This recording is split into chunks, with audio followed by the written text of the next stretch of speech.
At night, when the other engines are tucked away in their sheds, you can still hear the faraway call of an engine's whistle and the clickety-clack of train wheels turning.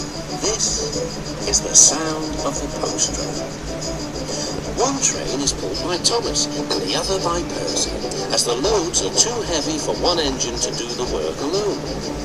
The post is loaded into trucks at both the harbours, and the engines pull their trains through the silent stations, delivering their precious loads.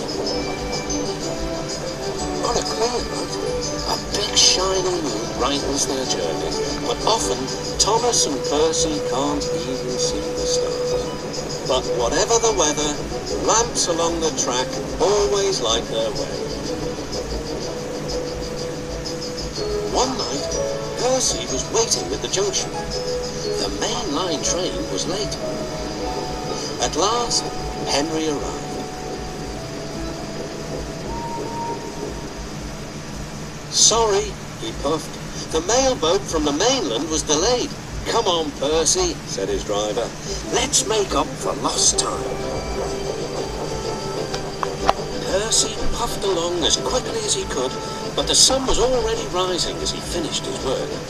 "Never mind," thought Percy. "It's nice to be up and about when it's the start of a new day and there's no one else around." Percy was not alone for long. "Bother," said Percy. "It's that dizzy thing, Harold." "Good morning," whirred Harold. "I always said railways were out of date, but you're so slow with the post, you should give everyone their stamps back. Post haste." Percy was too tired to explain. "Bird brain," he muttered. "Good morning, Percy," called Duck. "You're up early." "No, you're wrong," sighed Percy. "I'm back, tired and late." He rolled into the shed and fell asleep almost before his buffers touched the bar.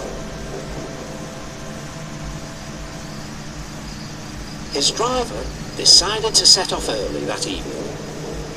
Thomas was waiting at the station. "Thank goodness I've a chance to speak to you. Driver said that the person in charge of the post has complained to the Fat Controller about the delay last night." "But that wasn't my fault," replied Percy. "I know," said Thomas, "and so does the Fat Controller, but this post person wouldn't listen. Tonight we'll just have to be quicker than ever before." The engines were just leaving the station when they heard a familiar buzzing. "I say, you two, there's news flying about." "Where?" puffed Percy. "All over the place. They're going to scrap the post train and use me instead. Wings work wonders, you know, always." "Rubbish," puffed Thomas. That night, everything ran like clockwork. Thomas and Percy steamed through the stations, making good time everywhere they went.